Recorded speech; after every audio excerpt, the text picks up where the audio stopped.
వాళ్ళు సంబరం చేసుకునేటప్పుడు మాకు సంబంధం లేని విషయం. మేము ఆ సంబరానికి వెళ్ళలేదు. ఆ సంబరం వైపు మేము చూడలేదు. అసలు ఆ చుట్టుపక్కలకే మేము వెళ్ళలేదు. అలాంటి మా మీద మా అన్నయ్యలు ఎక్కడున్నారు? ఎక్కడో దగ్గర బతుకు తెరువు కోసం కష్టపడుకుంటున్నారు. ఒక మనిషి ఆళ్ళింటి మనిషి, ఆళ్ళింటి అల్లుడు. ఒక మనిషి వేరే ఇంటి అల్లుడు. ఆడల పిల్లల కోసమైనా కొండల్లో కొల్లగిరిలో తిరుగుతున్నాడు. ఆడు బాధపడుతున్నాడు.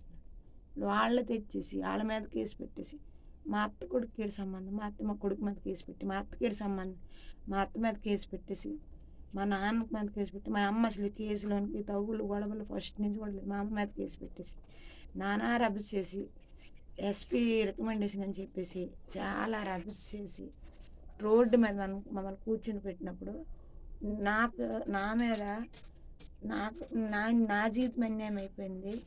నేనంట మా ఆయన మీద అంటే యాసిడ్ పెట్టుకొని తిరుగుతున్నానంట అని నా మీద కేసు పెట్టి నా మీద ఆ రోజు నేను మా ఆయన మీద నేను యాసిడ్ వస్తాను. యాసిడ్ వస్తుందని అయితే ఇన్ని రోజులు నేను ఆయన కోసం ఎందుకంత బాధపడతాను. ఈ పోలీస్ స్టేషన్లు అంట, కోర్టులు అంట, నేను ఎందుకు తిరుగుతాను అతని కోసమని యాసిడ్ వస్తుందని అయితే. ఇప్పుడు నేను మా ఆయన నా మీద యాసిడ్ వస్తున్నాడు నేను అన్నాను అనుకో, నేను స్టేట్మెంట్ రాయలేదే, నేను స్టేట్మెంట్ రాసి పోలీసులకి ఇవ్వలేదే. మరి నిజంగా నేను అది కన్ఫర్మ్ చేసిన స్టేట్మెంట్ రాసి నేను పోలీసులకి ఇస్తాను కదా. నేను స్టేట్మెంట్ రాయాలి, మాట పాస్ చేశాను అంతే. ఇప్పుడు అతను ఎలాగైనా ఉండొచ్చు మగోడు, నేను ఎందుకు అలా ఉంటాను? నేను అలాగ ఉండనే. ఎందుకంటే ఎంతమందిని ఎదిరించింది, నా తల్లిదండ్రులని ఎదిరించింది. వాళ్ళకి వద్దన్నా, వాళ్ళకి ఇష్టం లేదన్నా, వాళ్ళని వదిలి అన్నా సరే ఇంతవరకు ఈ 2 సంవత్సరాల వరకు పోరాడింది మా ఆయన మీద నేను యాసిడ్ వేయడానిక. ఇప్పుడు నా మీద యాసిడ్ వస్తాడో వేయడో ఎవరు చెప్పిన మాటలు విని అసలు పక్కన పెట్టండి. నేను ఎందుకు వేస్తాను అతని మీద యాసిడ్? నా మీద స్టేట్మెంట్ ఇచ్చాడు బడప్పన్న ఆ రోజు. అంటే మాకు ఎవరు లేరు అడగడానికి ఆ రోజు.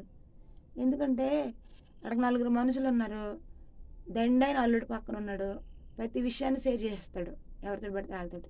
ప్రతి విషయంలో వాళ్ళు దూరిపోయి వాళ్ళు లేనిపోయిన మాటలు ఆడతారు. ఏ మాటకని మేము ఎదుర్కొంటే మమ్మల్ని కొట్టడానికి వస్తారు. మా సామాన్లు బదులు కొడతారు, మా ఇంట్లోనే వస్తువులు బదులు కొడతారు, మా సెల్ ఫోన్ బదులు కొడతారు, మావన్నీ బదులు కొనేసుకుంటారు. వాళ్ళు గొడవను మొత్తాన్ని కొనేసుకొని వాళ్ళ తల చుట్టుకుంటారు. ఈరోజు నేను బ్రతికినా ఒక్కదాన్ని, చచ్చిపోయినా ఒక్కదాన్ని. ఇక్కడ నాకు ఏం చేసినా ఎవరు అడిగిన వాళ్ళు లేరు. ఈవెన్ మా అమ్మ మా నాన్న కూడా రారు. వస్తే మా నాన్న వస్తాడే, మా నాన్న నాతోటి చచ్చిపోతాడు. నేను చచ్చిపోయిన మరుక్షణమే మా నాన్న నాతో చచ్చిపోతాడు. ఎవ్వరు రారు. ఇంక మీరే ఎవరి మీద యుద్ధం చేస్తారు? నా ఒక్కదాని మీద యుద్ధం చేశారు. ఎవరు చేసినా నా ఒక్క మీద ఎన్ని ఫ్యామిలీలు వచ్చినా నా ఒక్క మీద యుద్ధం చేయాలి. చెయ్యండి, నన్ను చంపేసినా సరే నా భర్త నేను వదలను. ఈ స్టేట్మెంట్ మాత్రం 100% నిజం. ఇది ఏదనేది నేను కోర్టులో తెలుసుకుంటాను. ఇది ఎవ్వరు విన్నా పర్లేదు. నేను సోషల్ మీడియాలో నేను ఎందుకు ప్రతిదీ అప్లోడ్ చేస్తున్నానంటే నాకు ప్రాణహాని ఉంది, హామ్ ఉంది. చంపేస్తారా అంటే, కొట్టేస్తారా అంటే ఆ మాటలు నడి రోడ్డు మీద నిలబడేసి అది కోస్తాము, ఇది కోస్తాము, లంజి అలాంటిదయ్యి, ఇలాంటి లంజి, అలాంటి పట్టులదయ్యి, ఇలాంటి పట్టులదయ్యి, దాన్ని జుత్తు పట్టుకుని బయటికి తీసుకెళ్ళి అన్నదమ్ములు బెడప్పన అన్నదమ్ములు రాజేష్ పుట్టుళ్ళు అందరూ తిడుతుంటే ఒక ఆడదానికి ఎలా ఉంటుంది చెప్పండి ఒకసారి? అంత దారుణం నీచంగా తిడుతుంటారు. ఆడలు మగవాళ్ళు కలిపి తిట్టి ఎదుర్కొంటూ ఇంటి మీదకి వచ్చేసి దాడి చేసి సెల్ ఫోన్లు బదులు కొట్టేసి ఇబ్బంది పెడుతుంటే నాకు ఎంత బాధ. ఈరోజు ఒక మాట నేను ఒక వీడియో పోస్ట్ చేశానంటే దాంట్లోనే ఇలా తిట్టిందని ఒక ఆవిడ నేను చూపించాను. మరి మీ అందరి వీడియోలు బోల్డ్ వీడియోలు ఆ దగ్గర ఉన్నాయి కదా, మరి ఎవరు నేను యూట్యూబ్లో అప్లోడ్ చేయలేదు, ఎందుకు చేయలేదు? ఎందుకంటే తగు వాళ్ళతో నాకు వాళ్ళ మీద క్రిమినల్ కేసు పడింది. వాళ్ళ కోర్టులు అంటే కోర్టుకు వాయిదాకి వెళ్తారు. వాయిదాకి వెళ్ళిన ప్రతిసారి నా మన తిట్టడం అంటే నాకు బాధ అనిపిస్తుంది. ఇప్పుడు కేసు నేను వాపస్ తీసుకొని పెళ్ళయింది ఫోటో అది 100% కరెక్ట్, అది అబద్ధం కాదు. అది రెడీ చేసింది మా ఆయనే. ఇది నేను తాంబేసి కూడా చెప్పగల. ఎక్కడ నిరూపించుకోవాలి, ఎక్కడికి వెళ్ళాడు ఆడిని అడగండి, నాకు అసలు వాయిస్ రికార్డింగ్ ఉంది. ఇవన్నీ కూడా నేను ఎంసీకి నేను ఇచ్చేసుకున్నాను. ఏదైనా ఉంటే కోర్టులో తెలుసుకుంటాను. అంతకుమించి నాకు ఒక మాట్లాడడానికి కూడా తెలియదు. ఏమి నీకు వచ్చాడా? ఎవరు అడగాలి నాకు సమాధానం? మీకు నీ సమాధానం చెప్పని బట్టి మీకు వినిపించినట్టుగా అంటాడు ఎవడైనా సరే. నేను వినిపించినట్టుగా అంటానా? రికార్డింగ్ ఏమైనా తీయడానికి వాయిస్ ఎవరైనా ఇస్తారా? ఈరోజు ఇప్పటికి 3 సార్లు పాడుకుంటారు నాకు. ఏదైనా సరే మా ఇద్దరిమే తెలుసుకుంటాం. మా ఆయనకి నాకే తదుపరి డొమెస్టిక్ వైలెన్స్ పడింది కాబట్టి మా అత్తమామల మీద, మా ఆడపడుచుల మీద క్రిమినల్ కేసులు ఉన్న వాళ్ళ మీద ఉంటుంది. ఇప్పుడు ఒకసారి పొట్టోడి భార్య ఉంది. ఒక్కసారి ఆవిడని వేసాం కేసులు. ఒక్కసారి వేసాం.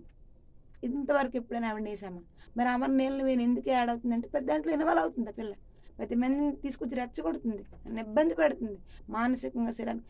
రేపు నన్ను మీరు చంపేస్తే ఒకవేళ ఇవన్నీ మనసులో పెట్టుకొని నేనేదైనా అయిపోతే ఇప్పుడు నాకు ప్రతిదీ మీడియా సాక్స్ అండి. పోలీస్ స్టేషన్‌కి వెళ్తున్నావు, కోర్టులకి వెళ్తున్నావు అంటే మరి వెళ్తాను పోలీస్ స్టేషన్. నేను ఒక్కదాన్ని ఉన్నాను.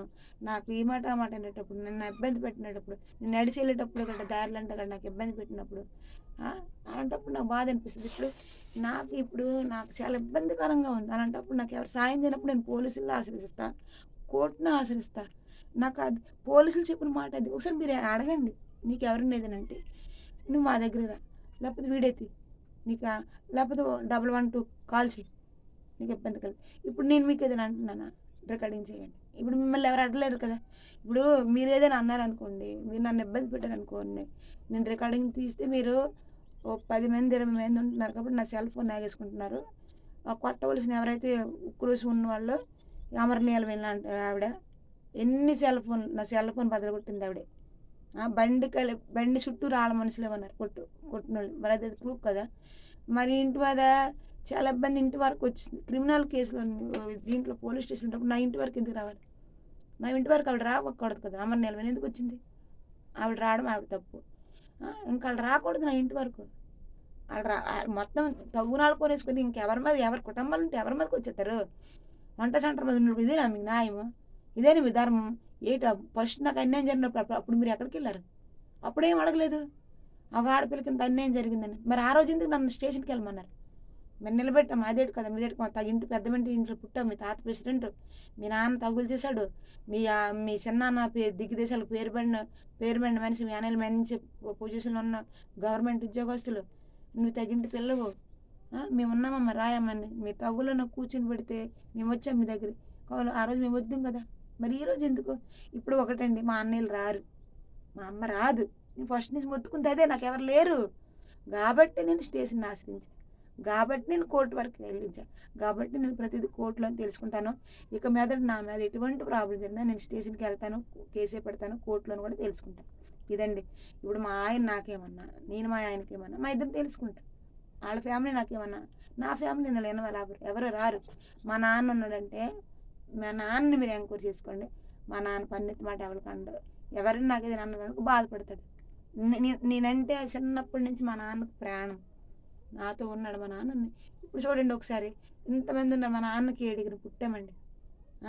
3 అక్క చెల్లెలు, 4 అన్నదమ్ములు పుట్టారు.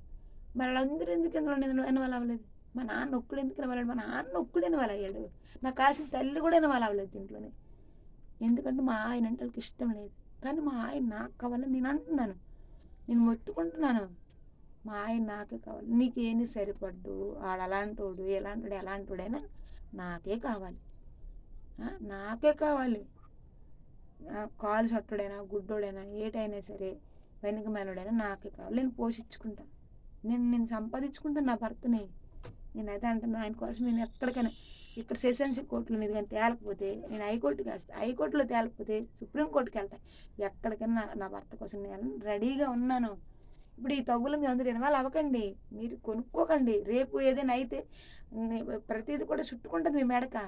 మీరు దేంట్లో ఇన్వాల్వ్ అవ్వకండి. తెలుసుకుంటే నా భర్త నేను తెలుసుకుంటా. తదుపరి నన్ను ఇబ్బంది పెట్టిన వాళ్ళు డొమెస్టిక్ వైలెన్స్లో ఉన్నారు, వాళ్ళు కోర్టులు తిరుగుతున్నారు, వాళ్ళ బాధలు పడతారు. మీరు ఎవ్వరు ఇన్వాల్వ్ అవ్వకండి. మీ ఫ్యామిలీలు ఉంటే ఎవరు నలుగురు మీ ఫ్యామిలీకి సరిపోయినట్టుగా ఇతర ఫ్యామిలీ ఉంటే అక్కడ వెళ్ళండి కూడా, వాళ్ళ మీరు తన్నేసుకొని మీరు చూసుకోండి. వంట సెంటర్ ముందు మా మీద మమ్మల్ని ఇబ్బంది పెట్టి నేను ఒంటరిగా ఉన్నాను, మీరు పాత విషయాలల్లో కలర్ఫుల్ పెట్టుకుని కెలుక్కుంటారు. అవి నా మనసు చాలా బాధ అనిపిస్తుంది. ఒకటి కాబట్టి ఒకదానికైనా సరే ఇలాగ ఎందుకు అంటున్నారని నేను అడుగుతాను. మీరు నా వచ్చి నా మీద పడతారు. ఎందుకు ఇవన్నీ తలనొప్పి మీకు అవసరమా? మీరు ముందు కొనుక్కోకండి. మీ ఫ్యామిలీ మనుషులు మీరు చక్కబెట్టుకోండి. ఇప్పుడు నేను చెప్పింది ఒకటి, బడి పుట్టోడు భార్య ఉందా, ఫస్ట్ స్టార్టింగ్ ఆవిడకి నేను కేసు పెట్టాను, ఆవిడకి క్రిమినల్ కేసు పడింది, ఆవిడ కోర్టుకు వెళ్ళాలి. ఈ రోజుకి ఆవిడ ఇప్పటికి ఒక మాట నాకు అన్నది.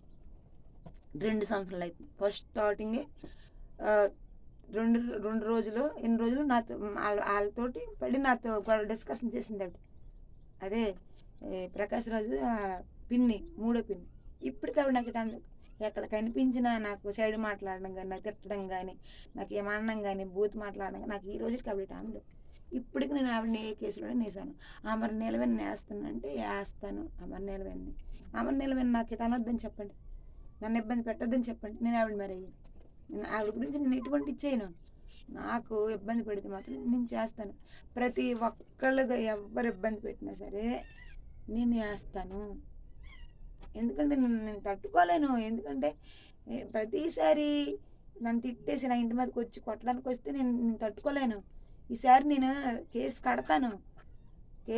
నేను చచ్చిపోతే ఇవే సాక్స్. నేను బ్రతికుంటే కేసు కడతాను. ఫస్ట్ కేసు వదిలేసానా, కేసు కడతాను. కానీ ఇప్పుడు వరకు నా దగ్గర వీడియోస్ ఉన్నాయి. నేను ఎప్పుడైనా అప్లోడ్ చేశాను. ఎందుకంటే వాళ్ళతో తగు నాకు లేదు. కొనుక్కుంటున్నారు తగు వాళ్ళు. తగుని కొనుక్కుంటున్నారు. ఇప్పుడు పోలీస్ స్టేషన్కి వెళ్తారు. ఏటి ఇప్పుడు మీకు నాకు ఏటి సంబంధం, తిడుతుందని అంటారు. ప్రూఫ్ చూపించండి, కేసు కట్టండి. కేసు పెట్టారో పెట్టడం కాదు, కట్టండి. నన్ను కూడా కోర్టుకి కట్టండి. సరైన ప్రూఫ్ పట్టుకో. నా తప్పు లేదు, దొరకదు. నా తప్పు దొరకదు. ఎందుకంటే నేను తప్పు చేయలేదు. ఇప్పుడు ఇక్కడ సిచ్యువేషన్ గురించే వీళ్ళు నలుగురు ఉన్నారు, ఎవరెవరు మాట్లాడేస్తారంటే ఈ అనుభవమైన మనుషుల మీద పడిపోతారు. ఇక్కడ అర్థం బయటికి వెళ్ళిన తర్వాత రూల్ ఫర్ ఆల్ మీద జరుగుతుంది ప్రాసెస్ అంతా. కోర్టు నా దగ్గర కాదు, పోలీసులు నా దగ్గర కాదు. ఎటువైపు న్యాయం ఉంది అటువైపు మాట్లాడతారు. అంతకుమించి చేయట్లేదు. ఇప్పుడు నేను నా భర్తే తెలుసుకుంటాను. నేను నా భర్తను గెలవడానికి నా శతవిధాలు ప్రయత్నం చేస్తాను. అందులో మీకు అబద్ధాలు అనిపించవచ్చు, నిజాలు అనిపించవచ్చు. నాకు అవసరం లేదు. ఎందుకంటే నా భర్త నాకు కావాలి కాబట్టి నా పోరాటం నేను చేస్తాను. ఎందుకు ఇంతవరకు నా తల్లిదండ్రులు ఇప్పుడుకున్న మా అమ్మ అయితే ఎప్పుడు తిట్టుకునే ఉంటుంది. అడొద్దు అసలు అసహించుకుంటుంది వాడిని. ఆడ మన నీకు ఎలాంటి సంబంధాలు వచ్చాయి, ఎలాంటి వాళ్ళు నిన్ను ఇష్టపడ్డారు, ఎంతమంది నిన్ను ప్రేమించారు, నీ వెనకాల ఎంతమంది తిరిగారు, కట్నం లేకుండా పెళ్లి తీసుకుందామన్నా. నా తమ్ముడు నీకోసం ప్రాణం పెట్టాడు. నా తమ్ముడు నీకోసం ప్రాణం పెట్టాడు, నీకోసం ఎన్నో సంవత్సరాలు ఆగాడు. అలాంటి వాడిని కాదనేసి ఇలాంటి మన స్థాయి సరిపోతాడా? ఎవడ పుట్టాడో తెలియదు. ఈ పురుగులన్నం తిన్నాడు, కుళ్ళుకాల్లో ఉన్నాడు, ఎక్కడ వెళ్ళిపోతాడో తెలీదు, ఎనబాడినాడు. మా అన్నయ్యలు కూడా తాగుపోతాడు, వ్యసనాలు, ఏవో చాలా మాటలు నాకు చెప్పి మోటివేషన్ కూడా చేశారు. నాకు ఆడే కావాలన్నాను. నాకు వాళ్ళు చెప్పిన మాటలు వినేసి మా అన్నయ్య నాకు రెక్కలు వచ్చినట్టు కొట్టాడు. ఆ రోజు కూడా నేను ఆడే కావాలన్నా. ఎందుకంటే నేను మాట పడ్డాను, మర్చిపడ్డాను. అతనే కావాలని అనుకున్నాను. కన్నికి మేలుడైనా పర్వాలేదు, అంతేగాని ఇంకా నా ఊసు మీరు ఎత్తకండి, నా ఉసురు మీరు పోసుకోకండి. చెప్తున్నాను, ఇదే 100%. నా ఉసురు మీ పిల్లలకు తగులుతుంది. మెయిన్ నేను ఎందుకు అంటున్నాను ఒక్కసారి గమనించండి. మీరు మీ ఊసి నేను ఎత్తినప్పుడు రికార్డింగ్ చేసి మీరు పోలీస్ కంప్లైంట్ ఇచ్చాను. కట్టేసి కోర్టు వారు తీసుకెళ్ళిపోండి. నేనే కట్టేమని చెప్తాను. ఒకవేళ తప్పు ఉంది అందులో నా గాయాలప్పుడు సార్ కట్టేయండి సార్ అని చెప్తాను. మీరు అంతే, అంతకుమించి మీరేం ప్రతిదీ కొనుక్కోకండి. ప్రతి గొడవను రుబ్బుకోకండి. సైలెంట్గా మేము ఉంటున్నాము, ఎవరితో చెప్పేసి రెచ్చగొట్టు గొడవలు ఒల్లింపు చేయకండి, రెచ్చగొట్టకండి గొడవలు. ఇబ్బందికరమే. ఇప్పుడు మీరు 100 కర్రలు పట్టుకొని మా మీదకి వచ్చిన నేను ఒక్కదాన్ని వచ్చి మా నాన్న వస్తాడు, మా నాన్న చచ్చిపోతాడు. నన్ను చంపేస్తారా, మా నాన్న చచ్చిపోతాడు. అర్థమవుతుందా? వస్తే కర్రలు పట్టుకొని రాయండి, చంపేయండి, అందరూ వెళ్ళిపోదురు. కానీ ఎవరు మీకు సాక్ష్యం ఇక్కడ ఎవరు చెప్పరు. ఇక్కడ ఎవరున్నారు నాకు సాక్ష్యం చెప్పడం? అందరూ మీ మనుషులే కదా, భయపడతారు. మీకు సాక్ష్యం చెప్పాలంటేనే భయపడతారు. ఎందుకంటే మీరు దాదాలు, మీరు గోండాలు, మీరు రౌడీలు, మీరు ఎంత పని చేయగలరు, సామర్థ్యవంతులు. మీరు అంటే రాజకీయం ఎలా చేస్తారో బయటన అలా చేస్తారు దేన్నైనా సరే. ఇప్పుడు ఒక విషయం జరిగినప్పుడు ఎందుకు నిజంగా ఒప్పుకోరు? నిజంగా ఒప్పుకోండి, నిజంగానే ఒప్పుకోండి. మీ అన్నలు వద్దు తగు చేస్తాము, మీ అమ్మ వద్దు తగు చేస్తాము, మీ తాలూకులు తగు చేస్తాము. మీరు మాకు చేయకండి తగు. నేను ఇక్కడ తవ్వు జరగదు, గొడవలు అవుతాయనే నేను పోలీస్ స్టేషన్కి వెళ్ళినా, నేను కంప్లైంట్ ఇచ్చుకున్నా. అది నేను నా శక్తి సామర్థ్యాలేమి నేను ఎన్నో అప్పులు చేసి ఎంతమంది దగ్గర చెయ్యి చాపి డబ్బులు అడుక్కొని మరి కూడా నిశాధ్యులకి వెళ్ళేసి కూడా నేను ఆ బాధల తతంగాలు పడతాను. మీకు అనవసరమైన విషయం. మా అన్నయ్యలు రారు ఈ తవ్వుల్లోకి, మా అమ్మ రాదు. నేను నిలబడితే మా నాన్న వస్తాడు. ఎవరు కొట్టినా, మా తమ్ముళ్ళు ఇబ్బంది పెట్టినా, ఇంకా ఉన్నోళ్ళు ఎవరు ఏదైనా అన్నా మీ మాటలు విని మా నాన్న నాతో వస్తాడు. మా నాన్న నేను ఎక్కడ చెప్తే అక్కడ చెప్తాడు. ఇప్పుడు మా ఇద్దరిని చంపేసి మీరు ఏడు సాధిస్తారు, చంపేస్తారు. ఉన్నోళ్ళందరూ సెంటర్ జైలుకి వెళ్ళిపోతారు. అలాగే ఇవన్నీ ప్రూఫ్లు. నేను ఎందుకే దీంట్లో ఆడుతున్నాను. నేను ఇప్పుడు వరకు మీ గ్యాలరీ ఉంది, మీరు మా ఇంటికి వచ్చి ఇంత అటాక్ చేశారు. మీ వీడియోస్ నేను ఎప్పుడైనా యూట్యూబ్లో అప్లోడ్ చేశాను. మీతో నా తగు లేదు నాకు తెలిసి క్లియర్గా. మీ ఫ్యామిలీ వాళ్ళకి ఏదైనా అవుతుందంటే మీ ఫ్యామిలీ వాళ్ళు మీరు కంట్రోల్ పెట్టుకోండి. నాకు ఏదైనా కంట్రోల్ ఉండమనండి.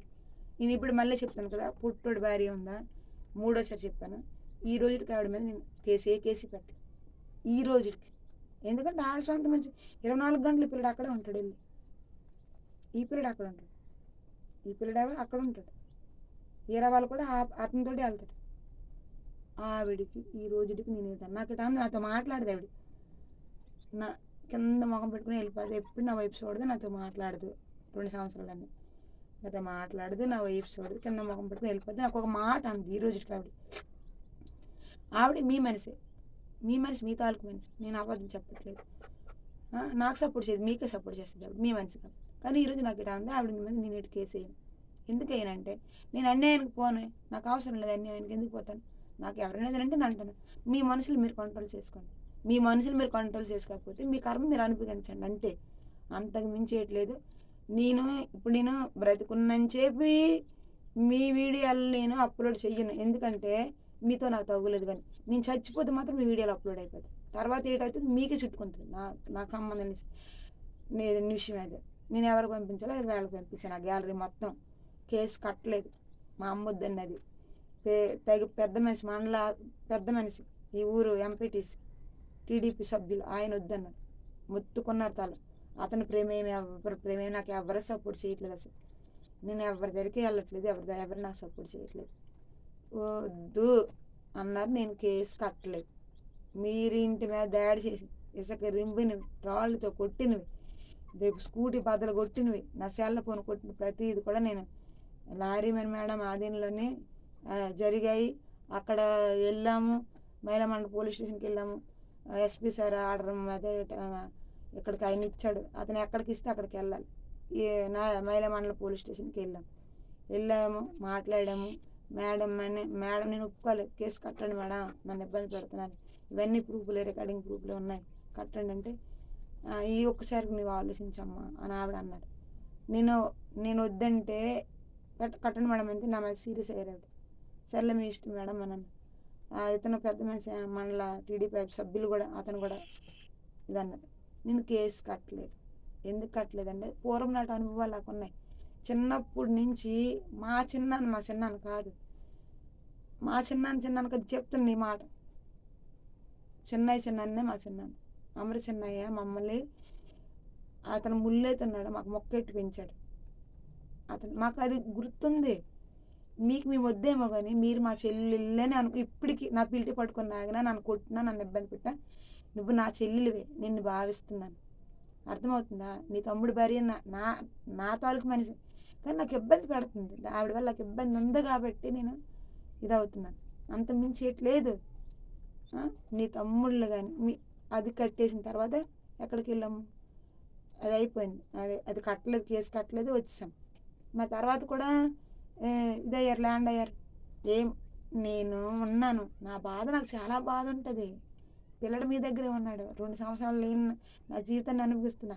తల్లిదండ్రులు చూస్తే అలాగున్నారు, నా జీవితం ఎలాగుంది. ఎంత చదువుకున్నాను, పెనికి మీద దాన్ని అయిపోయినట్టుగా అయిపోయాను. చేసుకున్నాడు మంచి, ఏదో జరిగింది ఇద్దరి మధ్యన, చేసుకున్నాడు. మీ మాటలు వినేసి మీ దగ్గర ఉండి నాకు ఎటువంటి న్యాయం జరగట్లేదు. నాకు బాధ ఉంటుంది. మీరు 100 మాట్లాడేటప్పుడు ఒక్కదానికి నేను సమాధానం చెప్పానని మీరు నా మీద అటాక్ చేయకండి. చేస్తే నేను చచ్చిపోతాను, మా నాన్న చచ్చిపోతాడు. మీరు ఎక్కడికి వెళ్ళిపోవాలో అక్కడికి వెళ్ళిపోతారా?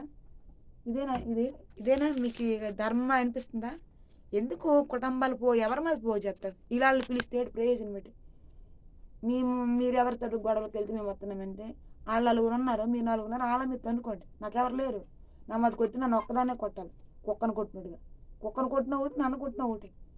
నువ్వు కుక్కను కొట్టిన ఒకటి, నన్ను కొట్టిన ఒకటి. నేను ఎందుకు చెప్తున్నానంటే కుక్కను కొట్టిన ఒకటి నేను ఒక్కదాన్ని. నేను ఎంతోమందిని సాధించగలను కానీ 10 మందిని 20 మందిని సాధించలేను. ఈ చేతులు నేను బలైపోతాను. తర్వాత సిచ్యువేషన్ ఎలా ఉంటుందంటే ఈ వీడియోల రూపంలో వెళ్ళిపోతాను. ఇప్పుడు నేను చచ్చిపోయినా ఎవరు రారు నాకు న్యాయం చేయమని అనుకో. మా నాన్న నాకు చచ్చిపోతాడు. ఇంకా నా ప్రూఫ్లు ఇవే. నేను చచ్చిపోయిన తర్వాత న్యాయం జరుగుతుంది, నాకు అన్నం జరుగుతుంది. నేను చూసి వచ్చినట్టు చూసి రాలేదు కాబట్టి అమరసిన్నయ్య మమ్మల్ని ప్రేమతో పెంచాడు. ఇది చెప్తున్నా 100% రాసుకోండి. ఈరోజు గొడవలు రావచ్చు రాకపోవచ్చు. అమరసిన్నయ్య మమ్మల్ని ప్రేమతో పెంచాడు. అతను ముళ్ళు తిన్నాడు, మొక్కేశాడు. అమరసిన్నయ్య పిల్ల మా మీద, మా బట్ట, మా కన్నం, మా అమ్మ కష్టపడడానికి బయటికి వెళితే ఆవిడ మమ్మల్ని ఎంత సాకింది అవి మాకు గుర్తున్నాయి. ఈరోజు ఏదైనా సరే నేను ఆ కోపానికి ఆవిడకి ఎందుకు ఉంటుంది నా మీద కోపం చెప్పు? నా జీవితం అన్యాయం అయిపోతే ఏమో, అందులో నా పిల్లడు ఉన్నాడని ఆ మాట ఈ మాట ఆమె అంటది. ఆవిడ మైండ్ సెట్ కూడా అంటే కొంచెం బాగుండదు. అది అందరికి తెలిసిన విషయం. అంటే ఆవిడ కొన్ని బాధల నుంచి తేరుకొని బయటకు వచ్చింది కాబట్టి ఏదో అంటది, తల్లి లాంటిది అంటే అంటది. నేను ఏదో మాట వస్తుంది ఎదుర్కొంటాను, నేను ఏదో మాట అంటే అంతవరకు సైలెంట్ అయిపోతాను. అది మళ్ళీ నా తెలివి తక్కువ తనంతో మీరు నన్ను ఇబ్బంది పెట్టారు, కానీ ఈ రోజుకి కూడా మిమ్మల్ని ఇబ్బంది పెట్టాలని ఆలోచన నాకు లేదు. ఎందుకంటే వాళ్ళ తమ్ముళ్ళు చెప్తున్నాను, నా తమ్ముళ్ళు వాళ్ళు పనికి మేల బుద్ధితోటి ఆ ఇంటికి వచ్చిన మనుషులు పెట్టి వాళ్ళు మారొచ్చు, కానీ వాళ్ళు ఎలాగున్నా నాకు అనవసరం. నా తమ్ముళ్ళు వాళ్ళు నా చేతుల మీద ఎత్తుకొని తిరిగి నా తమ్ముళ్ళు వాళ్ళ పిల్లల్ని నేను ఇక్కడ ఇచ్చేసాను.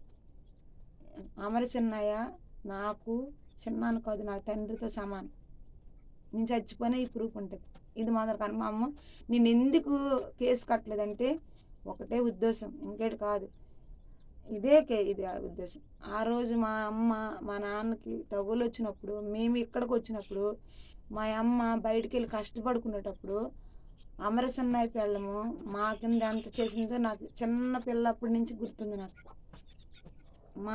మాకు వండి కొండలు వండి దించేది, మా బట్ట మొక్కలు ఉతికిది.